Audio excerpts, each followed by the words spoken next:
夕焼けが燃えてこの街ごと飲み込んでしまいそうな今日に、僕は君を手放してしまった。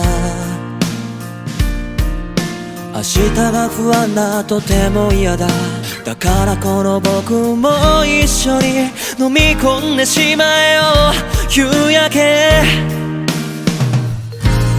だけどもうそうはいかないよな。明日ってうざいほど来るよな。眠たい夜になんだか笑っちゃう。家まで帰ろう、一人で帰ろう。昨日のことなど幻だと思う。君の顔なんて忘れてやるさ、バカバカしいだろう。そうだろう。君がいなくなった日々も、このどうしようもない気だるさも、心と体が喧嘩して頼りない僕は寝転んで猫になったんだよな。君はいつかフラッと現れてくれ。何気ない毎日を君色に染めておくれよ。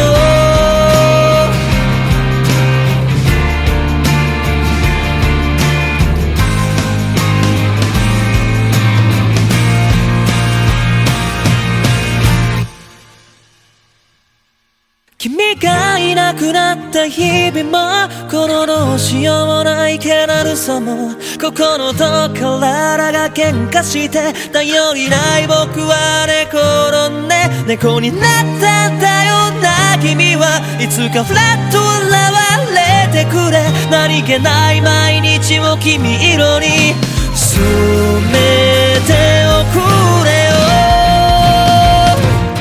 君がもし捨て猫だったら、この腕の中で抱きしめるよ。怪我してるならその傷拭うし、精一杯のぬくもりをあげる。会いたいんだ忘れられない。猫になってでも現れてほしい。いつか君がふらっと現れて、僕はまた幸せで。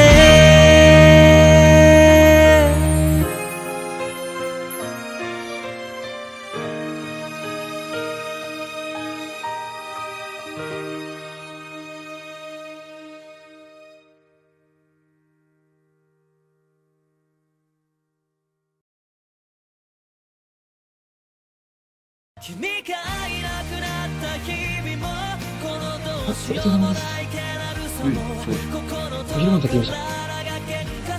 おい、俺お前銀のスプーン食われへん言うてんやんけお前。なあ、普通にそれでいいかなと。レコーディング前はチュールが言うたやろ。なあ、お前何年目や今。そうで、今日初めて。初めてお前じゃちゃんと弾きすぎせえやお前。無理や言うて声出えへんやんチュールじゃないと思う。こんなお前喉詰まるやろがお前俺。